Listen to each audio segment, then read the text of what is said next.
Monsieur le maire, mesdames et messieurs, chers collègues, le confinement et l'état d'urgence sanitaire ont contraint à l'annulation de la Fête des Lumières telle que nous la connaissons depuis plusieurs années. Nous avons bien noté que vous étiez déjà sur la prochaine édition sans pour autant vous avancer sur le type de manifestation. Monsieur le maire, avec ce contexte sanitaire triste et morose, il ne reste plus que les illuminations et les animations de Noël pour égayer cette fin d'année où les habitants ne peuvent pas voir leur famille, où les grands-parents ne peuvent pas voir leurs petits-enfants et où les commerçants ne peuvent pour l'instant toujours pas ouvrir leurs portes. Les seules choses festives qu'il nous reste, ce sont ces illuminations de fin d'année. Elles seront un atout majeur pour la réouverture des commerces en décembre, pour que ces derniers attirent des clients. C'est bien là d'ailleurs le seul geste à leur encontre de votre part, monsieur le maire.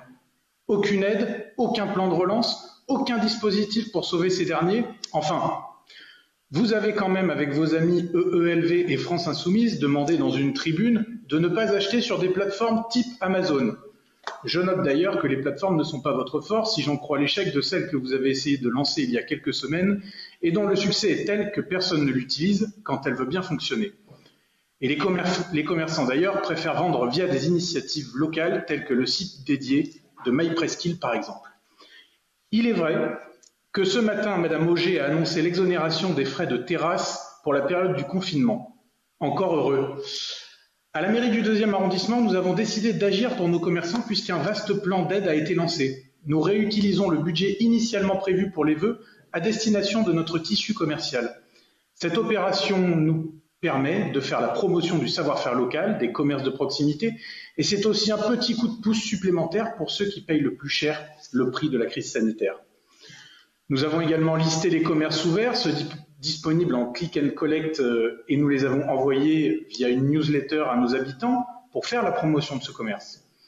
Alors oui, les illuminations sont importantes, elles sont nécessaires, et comme le disait M. Cuchera à l'instant, pourquoi ne pas prendre en charge 100% des subventions pour les illuminations de la ville? Cela pourrait être un coup de pouce dans cette crise sanitaire et économique.